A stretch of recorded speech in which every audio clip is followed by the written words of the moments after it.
अस्सलाम वालेकुम वरहमतुल्लाहि वबरकातुहू। आज के इस वीडियो में हम बात करने वाले हैं कुरान पाक की एक ऐसी सच्चाई के बारे में जिसको जानकर यूरोप के कई वैज्ञानिकों ने मान लिया है कि बेशक कुरान एक सच्ची किताब है और इस्लाम कबूल कर लिया है। तो आपको इस्लाम और कुरान पाक से सच्ची मोहब्बत है तो वीडियो को आखिर तक जरूर देखिए और अपने दोस्तों में शेयर भी कर दीजिए। तो चलिए शुरू करते हैं। कुरान पाक में कुछ ऐसी बातें लिखी हुई है जिनके बारे में जानकर दुनिया के बड़े बड़े साइंटिस्ट वैज्ञानिक हैरान हो रहे हैं, खास करके ऐसे वैज्ञानिक जो नई नई खोज करते हैं, क्योंकि वो जिस खोज को आज करते हैं उसके बारे में कुरान पाक में 1400 साल पहले ही लिखा हुआ है। जब उनको इस बात का पता चलता है तो वो बहुत हैरान होते हैं और मान लेते हैं कि कुरान एक सच्ची किताब है और इस्लाम ही एक सच्चा मजहब है और इस्लाम कबूल करते हैं। कुरान में कई ऐसी बातें भी लिखी हुई हैं जिनकी खोज करने में साइंटिस्ट आज लगे हुए हैं, मगर वो अभी तक भी खोज नहीं कर पाए हैं। ऐसा ही एक वाकया कुछ सालों पहले यूरोप में देखने को मिला।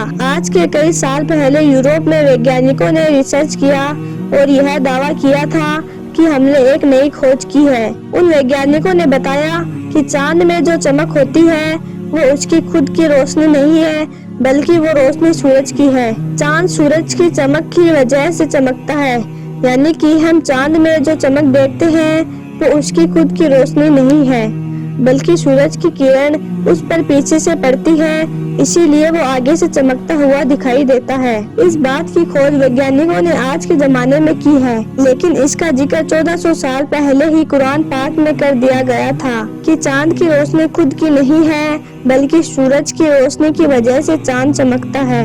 जब वैज्ञानिकों को इस बात की जानकारी हुई कि इस बात का जिक्र कुरान में है तो वो यह जानकर बहुत हैरान हुए कि जिस चीज की खोज हम आज कर रहे हैं उसका जिक्र इतनी पुरानी किताब में कैसे हो सकता है। जब उन वैज्ञानिकों ने इसकी सच्चाई जानी तो मान लिया कि कुरान सच्ची किताब है और इस्लाम कबूल कर लिया। कुरान एक ऐसी किताब है जिसको कोई भी लिखने वाला नहीं है, यानी कि कुरान पाक का कोई भी राइटर नहीं है। कुरान एक आसमानी किताब है जो रमजान के पाक महीने में नाजिल हुई थी, यानी कि जमीन पर उतरी थी।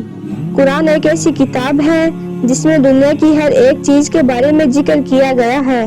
कुरान में इंसान को जीने का सही तरीका बताया गया है कि किस तरह एक इंसान को जिंदगी गुजारनी है। कुरान में इन सब बातों के बारे में बताया गया है। कुरान में इस्लाम के कानून बनाए गए हैं, जैसे कि अगर कोई चोर चोरी करता है तो उसको क्या सजा मिलनी चाहिए, अगर कोई रेप करता है तो उसको क्या सजा मिलनी चाहिए। गरीबों के पड़ोसियों के हुकूक बताए गए हैं, मतलब कि कुरान पाक में जिंदगी जीने का सही सलीका बताया गया है। इन सब के बावजूद कुछ नादान बोलते हैं कि हम कैसे मान ले कि ये अल्लाह की किताब है। तो हम ऐसे लोगों को बताना चाहते हैं कि इसका सबसे बड़ा सबूत ये है कि जब कोई इंसान कुरान को रद्द यानी फाड़ता है तो फिर वो खुद ही समझ जाता है कि इस तरह की बातें तो खुद ही कर सकता है, ऐसी बातें तो कोई इंसान नहीं लिख सकता है, और उसका दिल इस बात को मान लेता है कि बेशक ये किताब अल्लाह की तरफ से भेजी गई किताब है। आज तक जिसने भी कुरान को पूरा पढ़ा है वो इससे इंस्पायर हुए बगैर नहीं रहा है।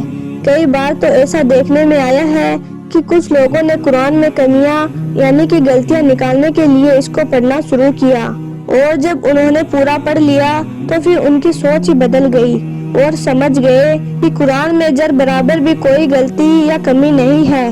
बेशक ये किताब अल्लाह की किताब है। आपको कुरान पाक से दिल से मोहब्बत है तो कमेंट बॉक्स में सुभान अल्लाह लिखकर अपने दोस्तों में शेयर कर देना।